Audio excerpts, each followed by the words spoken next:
దక్షిణ చైనా సముద్రంపై యుద్ధ మేఘాలు కమ్ముకుంటున్నాయి.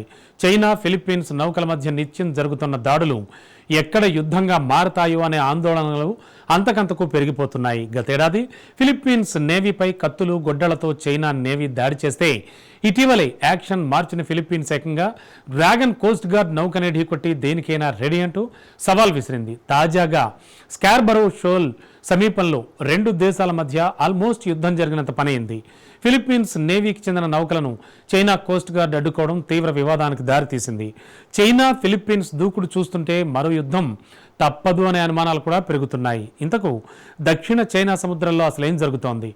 నడి సంద్రంలో చైనా, ఫిలిప్పీన్స్ ఉద్రిక్తతలకు అసలు కారణాలేంటి?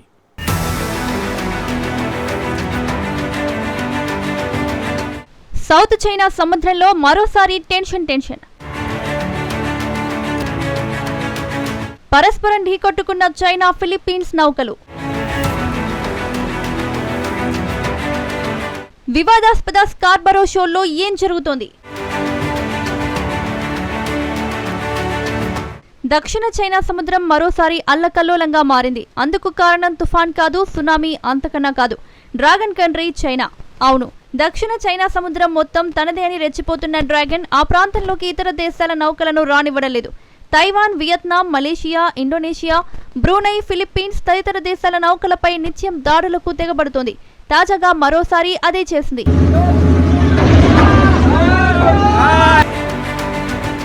దక్షిణ చైనా సముద్రంలోనే అత్యంత వివాదాస్పద స్కార్బరో షోల్లో డ్రాగన్ యాక్షన్ ఇదే.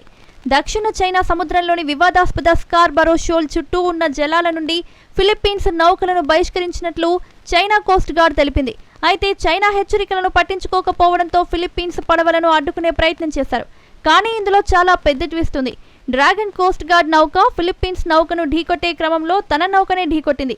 ఇదే విషయాన్ని ఫిలిప్పీన్స్ నేవీ విజువల్స్ తో పాటు బయటపెట్టింది.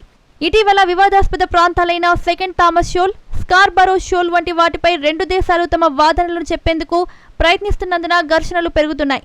బోట్లు ఒకదానికొకటి తరిమి కొట్టేందుకు ప్రయత్నిస్తున్నాయి. ఈ క్రమంలో ఫిలిప్పీన్స్ నౌకలపై చైనా శక్తివంతమైన వాటర్ ఫిరంగులు, లేజర్లను ప్రయోగిస్తోంది.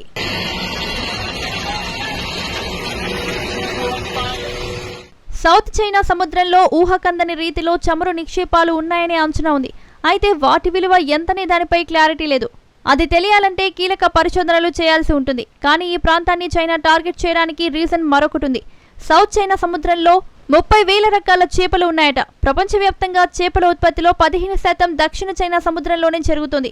దీంతో సౌత్ చైనా సముద్రంలోకి మరొకరిని రానివ్వద్దని బీజింగ్ భావిస్తోంది. అయితే సౌత్ చైనా సముద్రం పూర్తిగా చైనాది కాదు.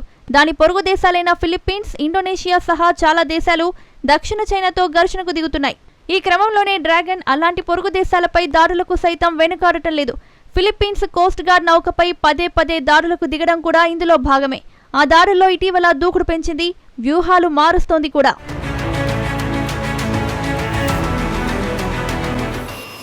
దక్షిణ చైనా సముద్రంలో డ్రాగన్ డర్టీ స్ట్రాటజీలేంటో ఈ దృశ్యాలే చెప్పేస్తాయి. మ్యాకెట్స్ శాటిలైట్ ఫోటోలో కనిపిస్తున్న ఎయిర్ బేస్ దక్షిణ చైనా సముద్రంలోనే వివాదాస్పద పారాసెల్ ద్వీపాల్లో ఒకటైన వుడీ ద్వీపంలో ఉంది. ఇక్కడే చైనా శక్తివంతమైనవిగా చెప్పుకునే H-6 బాంబర్లను మోహరించింది.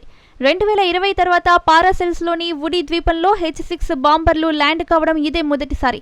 మే చివర్లో మాక్సర్ రిలీజ్ చేసిన ఫోటోలో Y-20 రవాణా విమానాలు, KJ-500 ముందస్తు హెచ్చరిక విమానాలు కూడా కనిపించాయి. ఇక్కడే చైనా చర్యలపై అనుమానాలు మొదలయ్యాయి. ఈ ఫోటోలు బయటకు వచ్చిన తర్వాత చైనా టార్గెట్ తైవానే అనే చర్చ జరిగింది. నిజమేంటంటే బీజింగ్ అసలు లక్ష్యం తైవాన్ కాదు, ఫిలిప్పీన్స్. తాజా దాడులతోనూ అదే తేలింది. ఈ దాడులపై ఫిలిప్పీన్స్ అధ్యక్షుడు మార్కోస్ రియాక్ట్ అయ్యారు. I don't know what they're talking about. Playing with fire. I was just stating facts.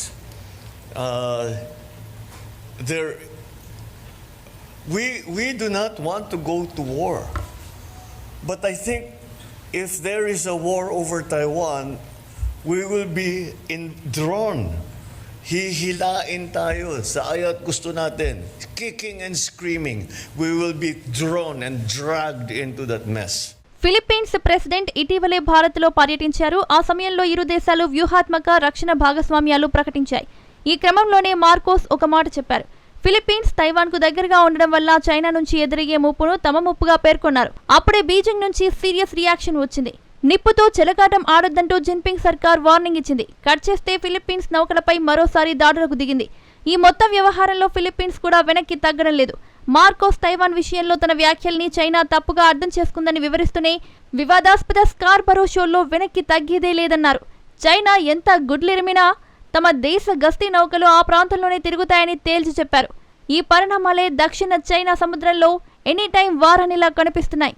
అన్నట్టు డ్రాగన్తో ఏమాత్రం పొంతనలేని ఫిలిప్పీన్స్ ఇంత ధీటుగా ఎలా ఫైట్ చేస్తుంది అనుకుంటున్నారా? అందుకు కారణం మన బ్రహ్మాస్త్రం బ్రహ్మోస్ మిసైలే.